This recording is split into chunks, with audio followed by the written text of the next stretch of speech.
Hi everybody, this is lecture 19 and today we'll do a review for midterm 2. This midterm is next Friday, so today is our last chance to do that and we're gonna do this review today. Okay, good. So the sections for the exam are the ones you can see here, and if you want to practice for the exam, I recommend that you take a couple of the exams in the exam archive. So there are actually just 3 exams in the exam archive you can find in the course website.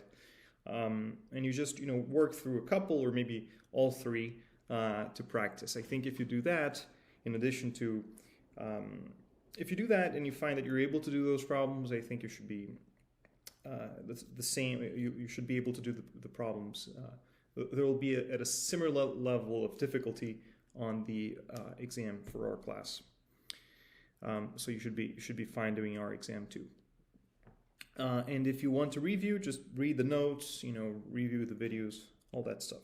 All right. Oh, well, here's something I wrote down and I almost forgot to say. So these exams are from different quarters, and when these instructors gave them, they had covered material that we haven't covered yet. Maybe it was a summer quarter or something where the pacing is a little bit different. So we haven't covered surface integrals, and these 2 problems, problem 2a and problem 6, these 2 in the exams by these instructors, they involve surface integrals. So please disregard these problems. Okay, so I have 4 problems I want to go through with you today. I'll cover. Hopefully, I'll be able to do all 4, but I'll keep an eye on my watch so you don't.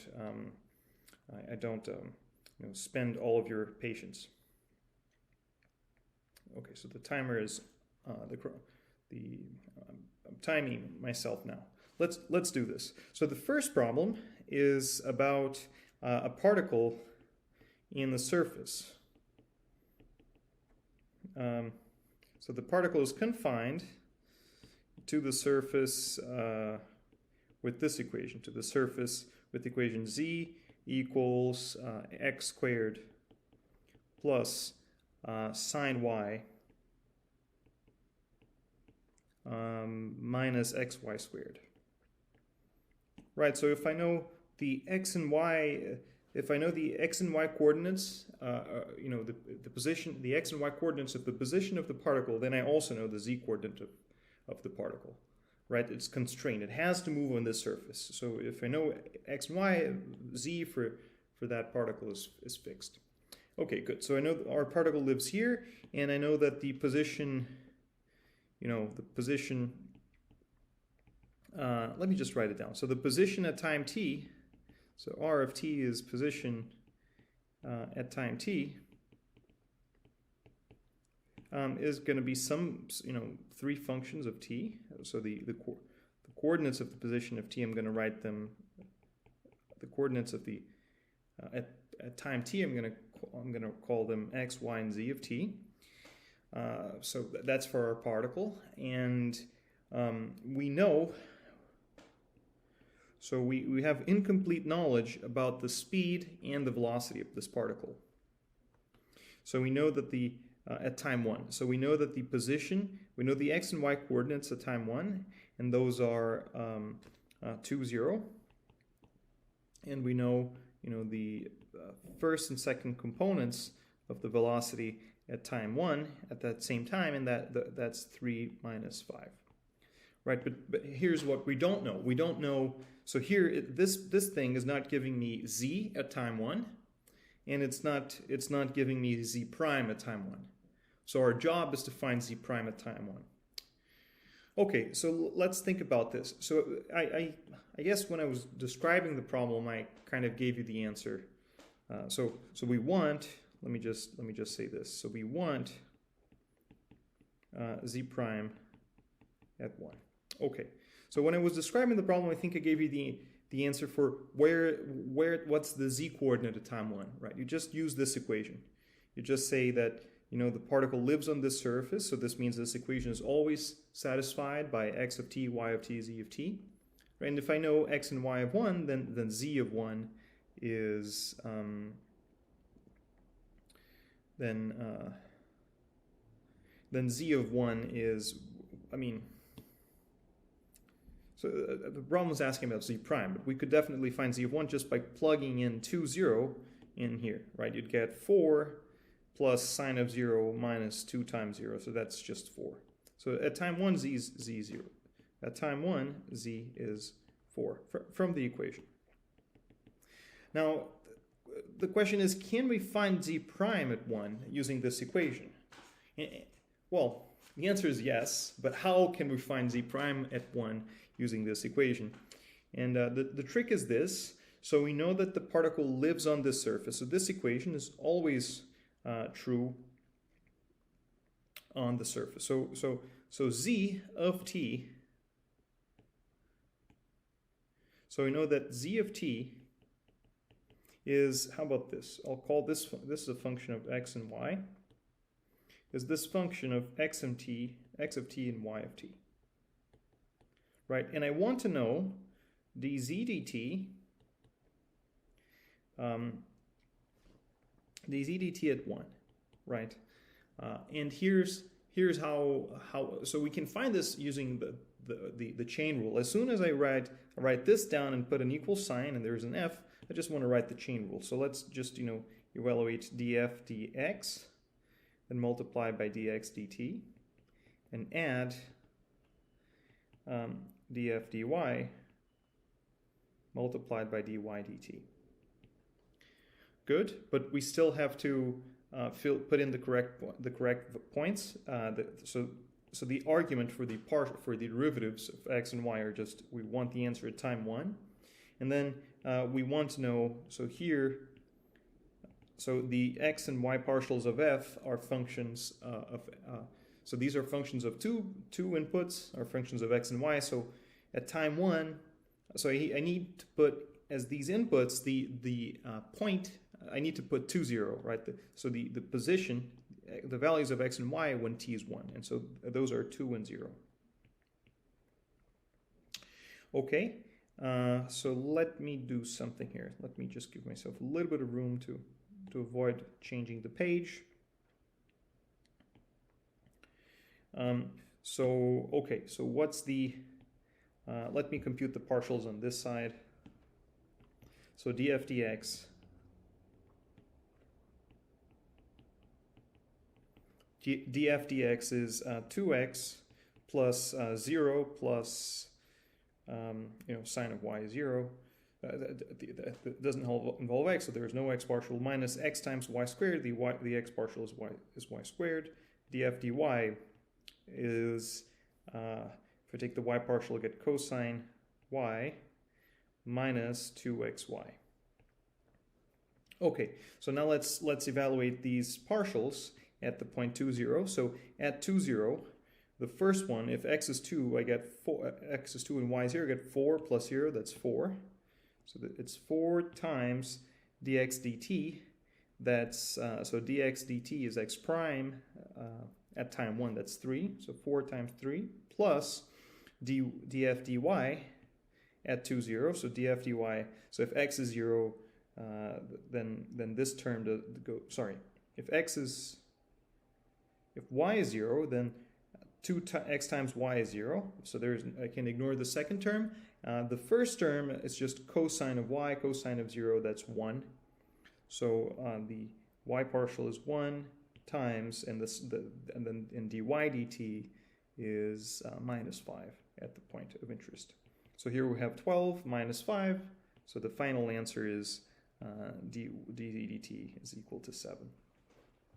So there you have it, a problem about the chain rule that is kind of requires some interpretation. So you have to explore it a little bit to see that this is a place to use the chain rule. Okay, so that's our first problem. Problem number 2 I would like to discuss with you is already about integrals, about parametrization and integrals. So here's problem number 2 for today. This is so the first one, the first 3 problems I'm taking from the exam archive, and the last problem I'm taking from an old exam from MIT that I found online. But you're going to see that for that one the solution is pretty quick once you find it. so let's do problem number 2. So here we have a curve. This is a tricky one to parameterize. So here I have a curve in 3D, and this curve is the intersection of a cylinder. So the cylinder over the circle of radius 3, and the plane y plus z equals 5. Okay, so let me try to draw this situation. So here are the coordinate axes. And then we have the circle of radius 3 down here. And here's the cylinder of radius 3. So here's the cylinder, x squared plus y squared equals 9. And let me label these axes. It's always good practice. Now let's look at the line. So y plus z equals 5 on the yz plane, that just gives me a line. The line z equals y minus 5. So that's something like this. Right, but if I extend this, I'm going to cut my cylinder. So if I extend, I'm cutting my cylinder with this plane, and the result is an ellipse, like you see here. So the blue curve is our ellipse, right? So I'm cutting the cylinder with the plane y plus z equals 5. I didn't do a really great job drawing the plane. Let me try to rectify that. So that's our plane cutting the curve. Okay, so in blue we have our curve. So our first job for this problem is to parameterize this curve. Later the problem asks us to compute an integral over the curve, but first we have to parameterize it. And so here's how we're going to do this. So we want to write x, y, and z on this curve in terms of a single parameter, right? So I know that I already know that z is equal to 5 minus y. So maybe I could use y as a parameter. Probably not. Actually, so here's what I'm going to do. I already know that z is 5 minus whatever I write for y, right? 5 minus y. So now what I'm going to do is find formulas for x and y on this curve in terms of a single parameter, and then I'll substitute those formulas here. Right, so if I just forget about the z coordinate in this problem, then this curve c just gets flattened to the circle, to the standard circle radius, the circle radius 3 around the origin, right? If I just project this onto the xy plane, forget about the z coordinate, I get the circle radius 3. So I'm going to use that. I'm going to parameterize the projection. So forget about z, parameterize the projection. So that gives me x is 3 cosine t, y is 3 sine t. And then I'm going to use my equation, y plus equals 5, to just say that z is equal to 5 minus whatever I write for y, and here I wrote 3 minus sine t. Good. So this is our parameterization, and the values for t are from 0, they go from 0 to 2 pi. Here there's a little bit of overlap, so I just use a strict inequality in the last piece to eliminate that overlaps. So that's our parameterization. Our next job is to use this parameterization to compute the integral over C of the vector field. So we want to compute integral over C of f dot dr, where f is the vector field. Let me just write it here. So the vector field f is down here. So f is the vector field x 2y minus 4. Okay, so let's do this. So this part over here is x 2y minus 4. dr, remember, is dx, dy, dz. So if we write this out, we get, this is the integral over c of x times dx plus 2y times dy plus minus 4 times dz. So just this way it looks good. All right, now we're going to, I'm going to move everything down. I keep changing my mind whether I should or not. Hope you'll excuse me for that. I'm going to move this over here. So before we go here, before we continue, let's write dx, dy, and dz in terms of dt, right? So the first equation tells me that dx is minus 3 sine t dt. The second one tells me that dy is 3 cosine t dt. And the last one tells me that that dz, well, that's minus 3 times dy, minus 3 times cosine t dt. Right, I just get this by differentiating. Dx over dt is minus 3 times sine t, and so on for the and similarly for the other two. So here in this particular case, in the case at hand, we're looking at the integral for t going from 0 to 2 pi of x times dx. So x, that's 3 cosine t, times dx, that's minus 3 sine t, plus 2 times y times dy. So y is 3 sine t, and dy is 3 cosine t dt. So the dt's are all coming at the end. Plus, finally, minus 4, okay, so not plus, minus 4 times dz, that's minus 3 cosine t, and a dt, you know, for all this, for everything I'm integrating. It's okay, I'll just put brackets like this. So this is it. So I wonder if I want to do this integral. So let's see, is there some cancellation that's helping me here? So here I have minus 9 cosine sine. Here I have 18 cosine sine. So as a result, I get 9 cosine times sine. And then, okay, let me continue. So continuing here, we have the integral from 0 to 2 pi of 9 sine times cosine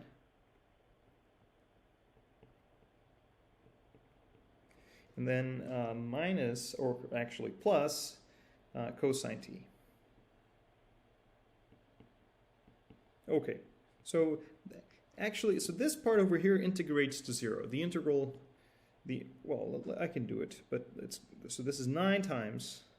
So the point is that that sine on a whole period from 0 to 2 pi spends half the time above the x-axis and above the t-axis in this case, and the other half of the time below. So the area below the graph, but between the graph and the t-axis is 0. But this follows from the primitive as well. So let's do the thing slowly. So the integral of sine t cosine t. So cosine, you see, is the derivative of sine. So this is this integrates to sine t squared over 2 plus an integral of cosine, that's sine t, and then evaluated between 0 and 2 pi. And here, sine of 0 and sine of 2 pi are both equal to 0, so we just get 0. And that's our final answer. So there you have it. If a particle was moving around this, c was a trajectory of a particle, and f was a force field, if this somehow was the formula for a force field, we would have, the result of this calculation, the fact that we got a 0 here, would be telling us that the speed of the particle as it went around a loop would be the same as when it started, because at least the change in the kinetic energy of that particle due to this particular force, that change would be 0. So this is the second problem. It shows us how to set up integrals, and it shows us how to find parametrizations. So this is probably one of the trickiest kinds of parametrizations you could you could be asked to do. Next problem is again, it's again about a vector field. So for the next problem, the challenge is not to, or the key is, so we're in the next problem, we'll eventually be asked to compute an integral, and the key is to not really compute the integral, to sidestep that. Let's get to it.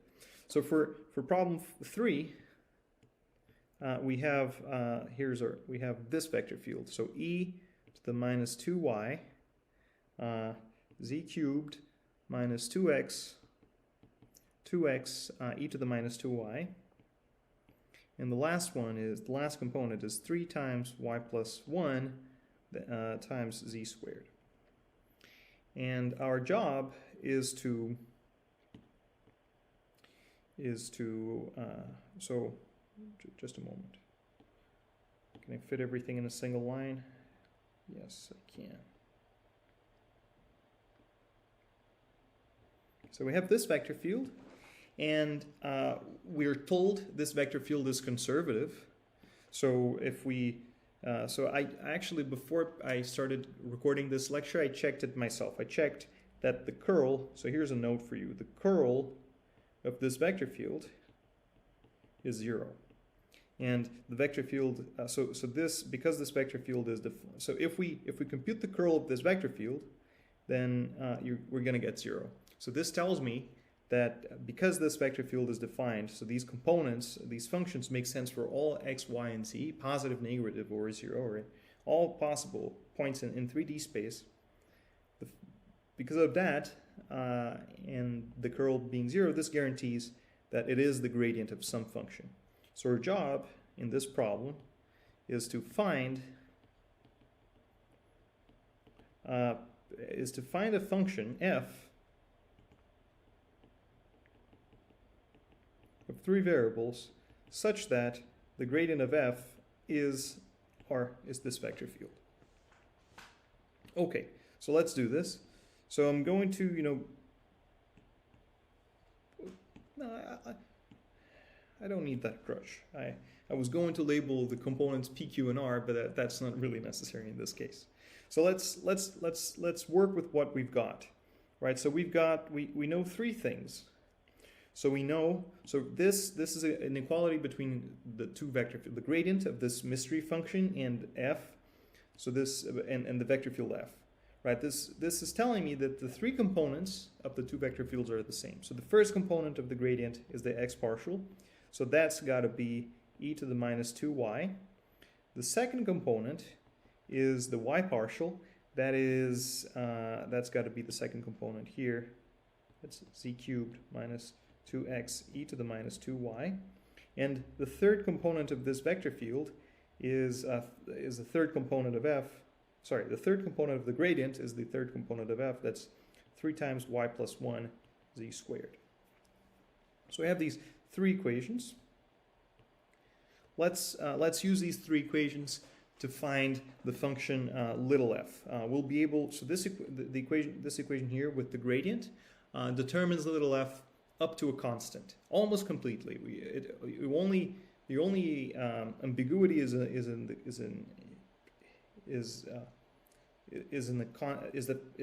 you could add a constant to f to a solution of this equation and to get another solution of the equation. So the equation doesn't pin down the function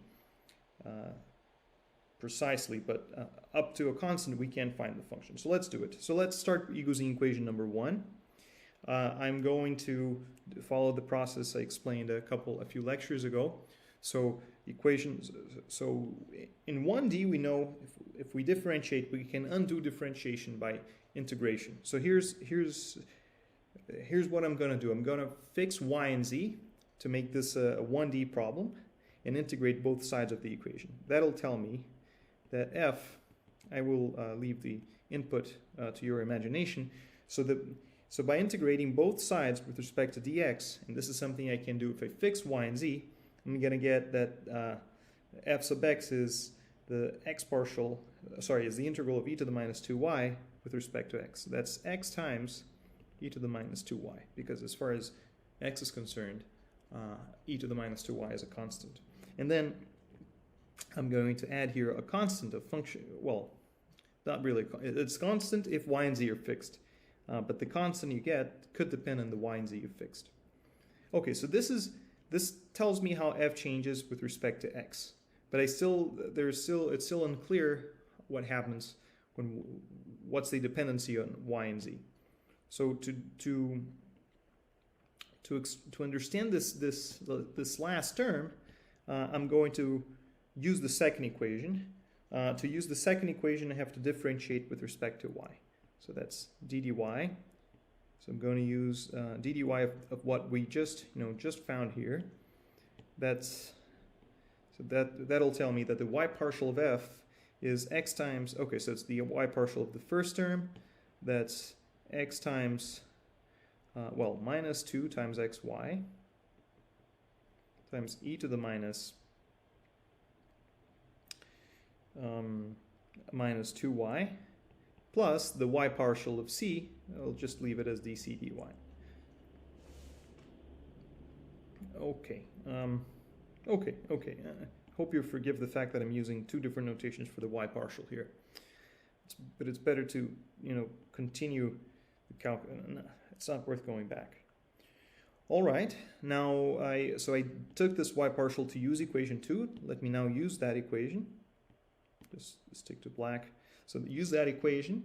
So I'm going to compare what I have here with 2, and you see, so this term is exactly this term. Oh, I fear I may have missed.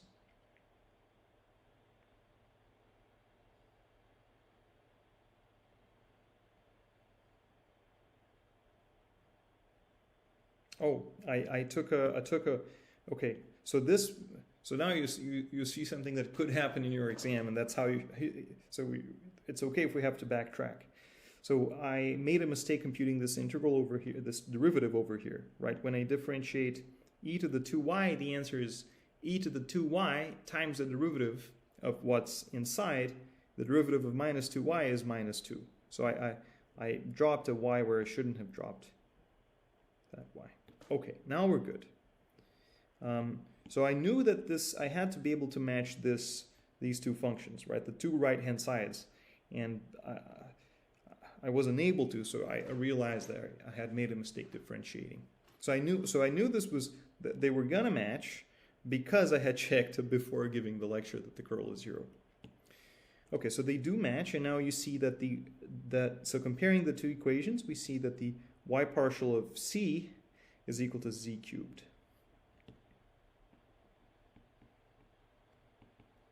Is equal to z cubed. So this tells me, by integrating with respect to z, that c is, so this function c of yz is, not with respect to z, with respect to y,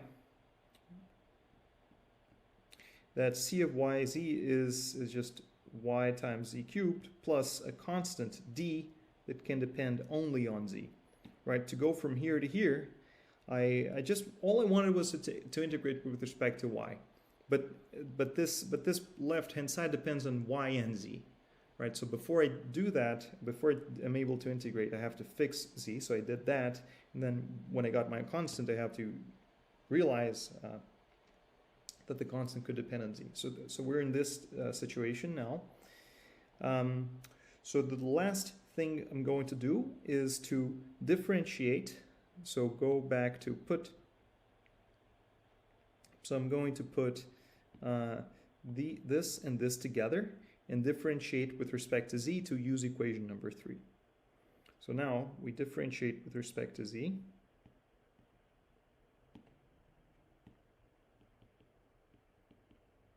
To use equation number 3. So that'll tell me that the z partial of f, so differentiating this equation up top,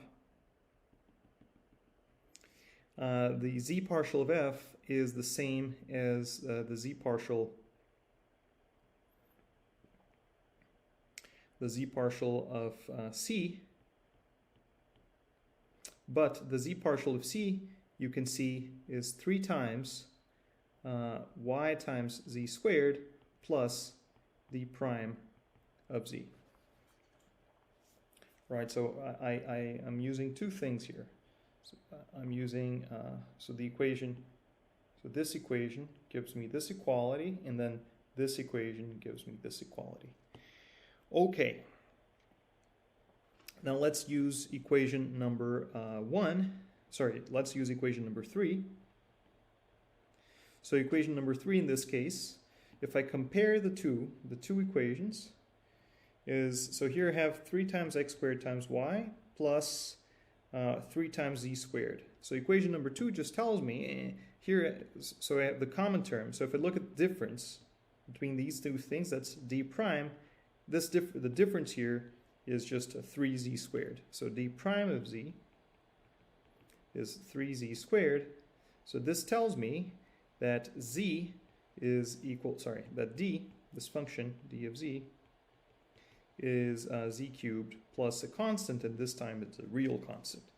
Okay, so putting everything back together, our conclusion is that the function we were looking for is, never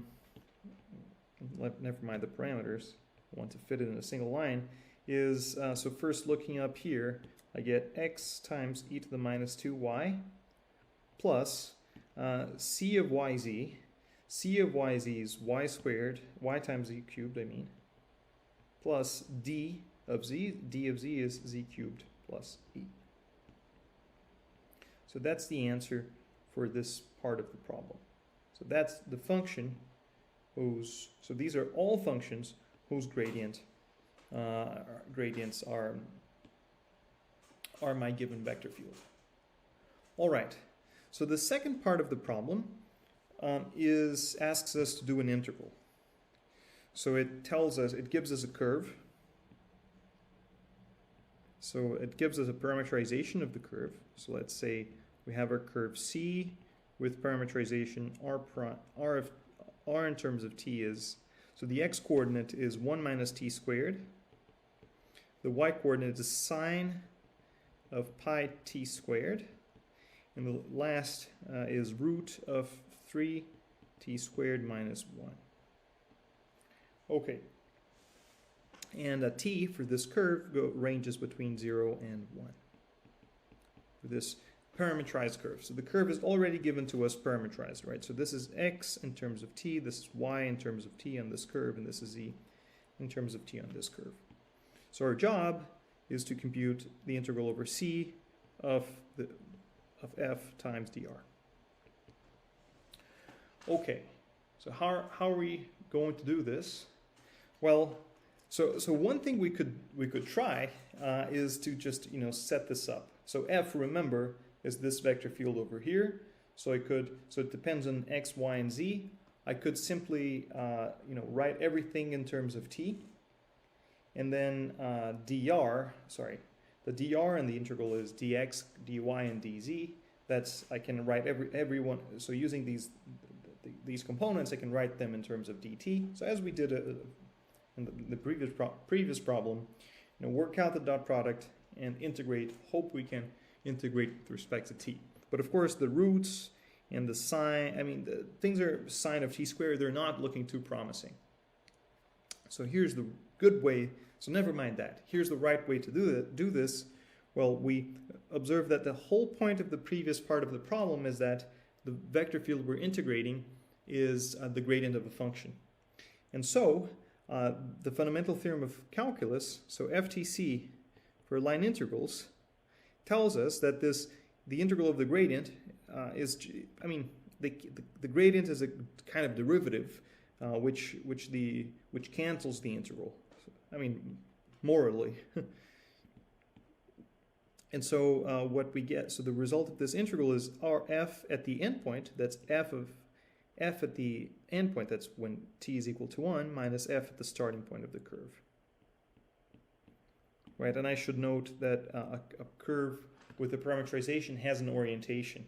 It inherits the orientation from the orientation of the real line, where numbers increase from negative to positive.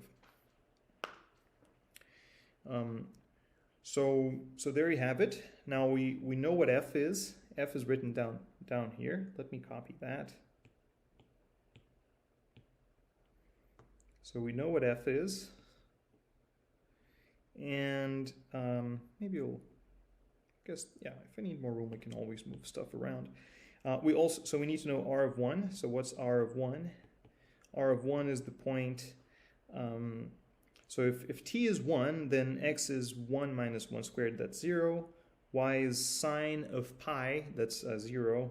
And z is sine of 0, that's 0 as well. Sorry, that's root of, actually, no, root.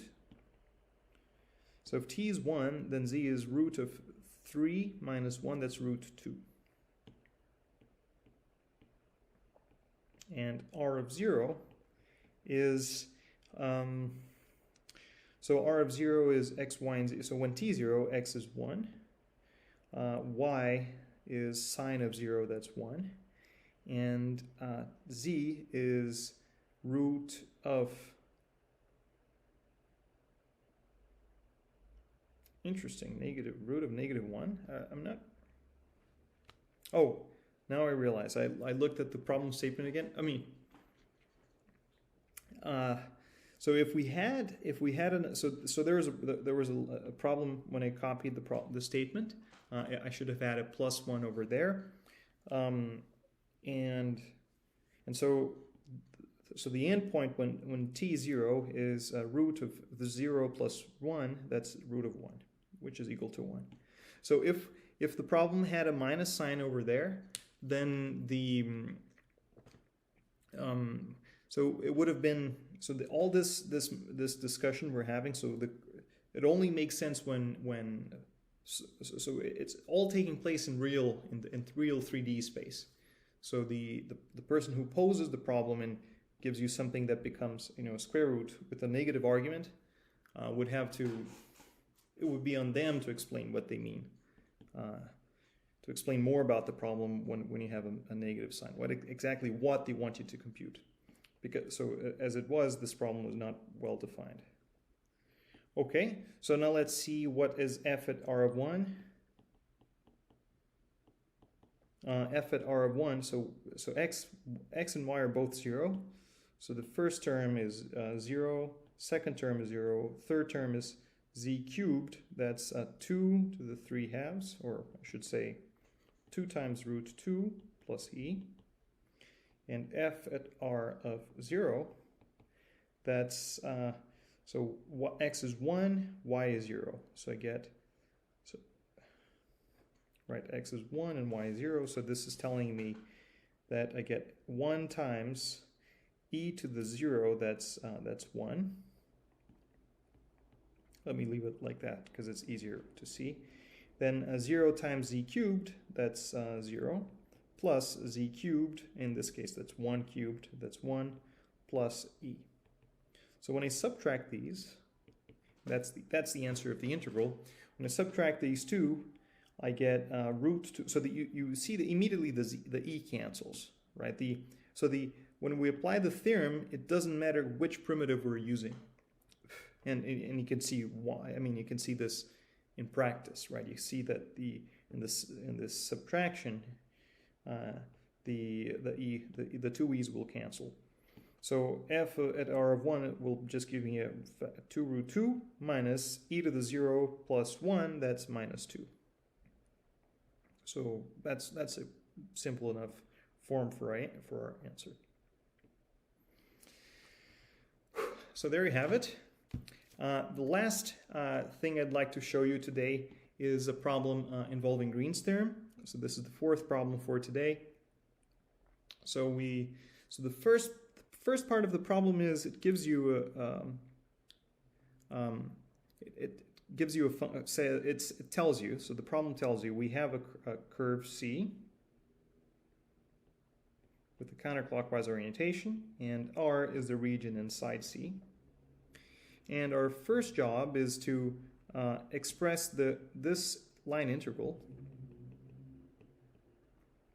as a double integral over D, so over this region R. Right. So our job is to put in to find a function of x and y such that the integral of that function over this region inside the curve is just equal to the line integral m dx around this curve. So here's an observation. So m is just any function. It's the problem is a general problem. One thing I'd like to note is that in this problem statement in this other exam, it's from a different course. So I didn't emphasize this, but I think it's worth giving you one piece of information right now, even though it's kind of late in the quarter. Namely that this circle over here, it's not a new kind of integral. It's just, this is the same as the integral over C that we've been the line integral over the curve that we've been talking about all this time. When I draw a circle around it, when you see that on Wikipedia, for example, it's just to indicate that the formula where this integral appears is, it's just to indicate that you're integrating over a closed curve, right, instead of over something like this. So this circle just indicates that the curve C, reiterates that the curve C is closed. So you often see the statement of Green's theorem with a little circle like this, because this way when you just look at the formula, you remember that the curve has got to be closed before you can apply it. Anyway, so this problem is about Green's theorem. So, it's not, the statement doesn't tell you, but I'm telling you, we want to use Green's theorem here. The trick is to, it's not quite in the usual way we write it down is integral over C of p dx plus q dy equals double integral over d of q sub x minus p sub y dA, right? So we want to connect these two, and the way we're going to do this is, okay, so so you see there is no q in this example. So in this example, q is 0, and p is this function m, right? So the thing we should put over here is, so q is 0, so q sub x doesn't appear, minus p sub y, minus the thing in front of dx, the y partial of the thing in front of dx. That's dm dy, like this.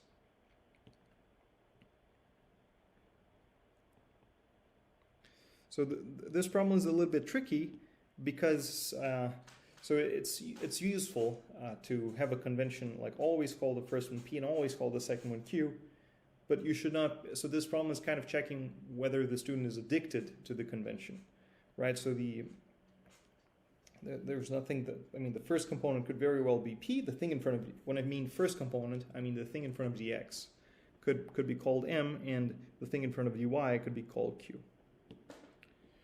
So that's the first problem, to write this line integral as a double integral. So we did that.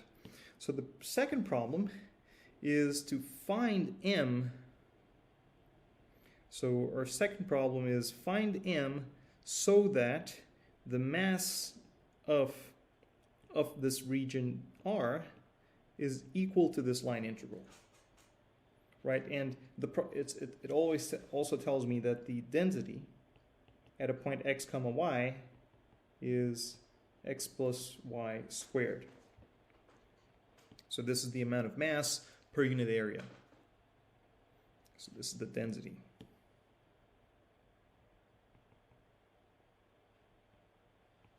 So we have to find m, find a function m comma y, m of x comma y, such that,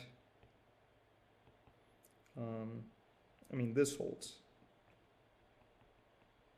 is true. That's your problem. And so here's the thing, so density is amount of mass per unit area. So when I integrate the density, so if I multiply density by dA, I get the mass of a little piece of this region. And if I add over the whole integral, over the whole region doing the double integral, I get the mass of the whole thing. So I want a function m so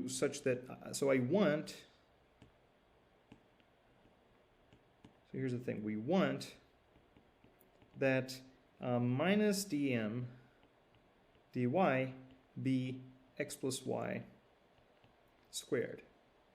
Can somebody suggest me maybe I mean, send your thoughts into the past and give me an idea of an M that works. Well, I guess this is not a bad guess. So how about this guess? So if M were equal to, so the integral of this square here, I'm going to try this one, right? So so this function, if I differentiate with respect to y, if I take a y partial, I'm going to get 3 times x plus y squared divided by 3 times the derivative of what's inside with respect to y, that's 1.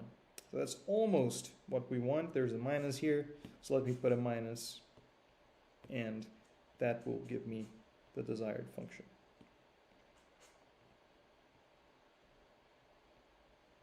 So if I do the line integral, so what we've discussed in this problem, the task was to devise a function at the end, right? It had 2 parts, but what we achieved in the end was we devised the function. So I had a region, and I was given a density function, and with that, from that I was able to devise a function, m, whose such that if I integrate m times dx over the curve, I will get the mass of this region over the boundary curve. So somehow, I mean, it's one of those miracles of Green's theorem, going around the curve and doing some funny calculations, you know, adding m times delta x and so on. It gives you the whole, you know, the mass of the region inside. All right, so these are the examples I wanted to do. I encourage you to look further into the exam archive and practice. You know, don't lose hair over it, but do practice as much as you can, and good luck on the exam. So thank you for listening, and I'll see you guys next time.